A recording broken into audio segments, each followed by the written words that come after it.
The Ten Commandments, they are taken outright from spell 125 in the Egyptian Book of the Dead. What the Book of the Dead phrased, "I have not stolen," became "Thou shalt not steal." "I have not killed," became "Thou shalt not kill." "I have not told lies," became "Thou shalt not bear false witness," and so forth. In fact, the Egyptian religion is likely the primary foundational basis for the Judeo-Christian theology. Baptism, afterlife, final judgment, virgin birth, death and resurrection, crucifixion, the Ark of the Covenant, circumcision, saviors, Holy Communion, Great Flood, Easter, Christmas, Passover, and many, many more are all attributes of Egyptian ideas long predating Christianity and Judaism.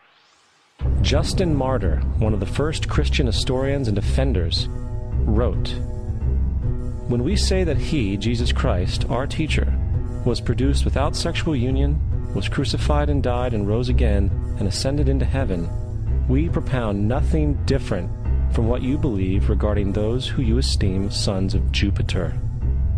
In a different writing, Justin Martyr said, "He was born of a virgin, accept this in common with what you believe of Perseus." It's obvious that Justin and other early Christians knew how similar Christianity was to the pagan religions. However, Justin had a solution. As far as he was concerned, the devil did it. The devil had the foresight to come before Christ and create his characteristics in the pagan world. Fundamentalist Christianity, fascinating. These people actually believe the world is 12,000 years old. Swear to God. I actually asked one of these guys, okay, dinosaur fossils. He says, dinosaur fossils? God put those here to test our faith.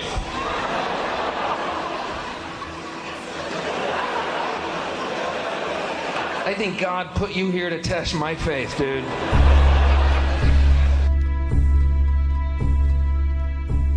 The Bible is nothing more than an astrotheological literary hybrid, just like nearly all religious myths before it. In fact, the aspect of transference of one character's attributes to a new character can be found within the book itself. In the Old Testament, there is the story of Joseph. Joseph was a prototype for Jesus. Joseph was born of a miracle birth. Jesus was born of a miracle birth. Joseph was of 12 brothers. Jesus had 12 disciples. Joseph was sold for 20 pieces of silver. Jesus was sold for 30 pieces of silver. Brother Judah suggests the sale of Joseph. Disciple Judas suggests the sale of Jesus. Joseph began his work at the age of 30. Jesus began his work at the age of 30. The parallels go on and on. Furthermore, is there any non-biblical historical evidence of any person living with the name Jesus, the son of Mary, who traveled about with 12 followers, healing people and the like? There are numerous historians who lived in and around the Mediterranean, either during or soon after the assumed life of Jesus. How many of these historians document this figure? Not one.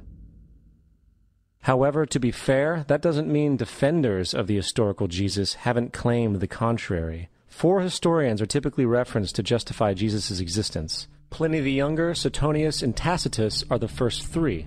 Each one of their entries consists of only a few sentences at best, and only referred to Christus or the Christ, which in fact is not a name but a title. It means the Anointed One. The 4th source is Josephus, and this source has been proven to be a forgery for hundreds of years. Sadly, it is still cited as truth. You would think that a guy who rose from the dead and ascended into heaven for all eyes to see and performed the wealth of miracles acclaimed to him would have made it into the historical record. It didn't, because once the evidence is weighed, there are very high odds that the figure known as Jesus did not even exist.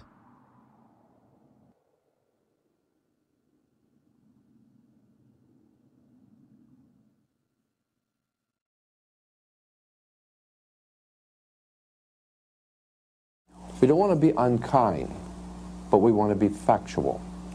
We don't want to cause hurt feelings, but we want to be academically correct in what we understand and know to be true. Christianity just is not based on truth. We find that Christianity was in fact nothing more than a Roman story developed politically.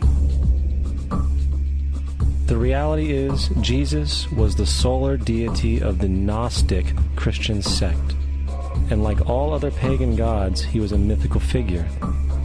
It was the political establishment that sought to historize the Jesus figure for social control. By 325 AD in Rome, Emperor Constantine convened the Council of Nicaea.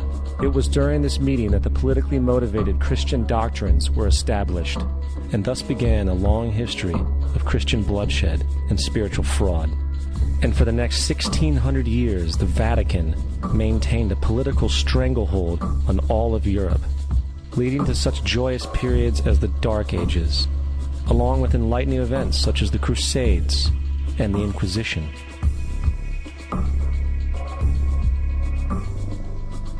Christianity, along with all other theistic belief systems, is the fraud of the age.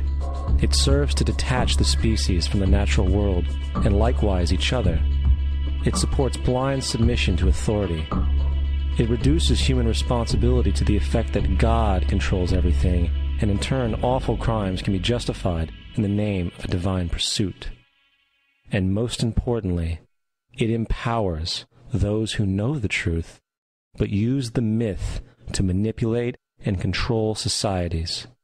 The religious myth is the most powerful device ever created and serves as the psychological soil upon which other myths can flourish.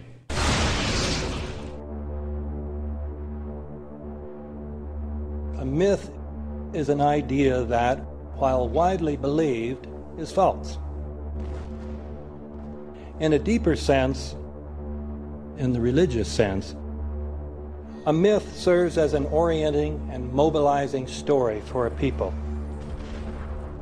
The focus is not on the story's relation to reality, but on its function.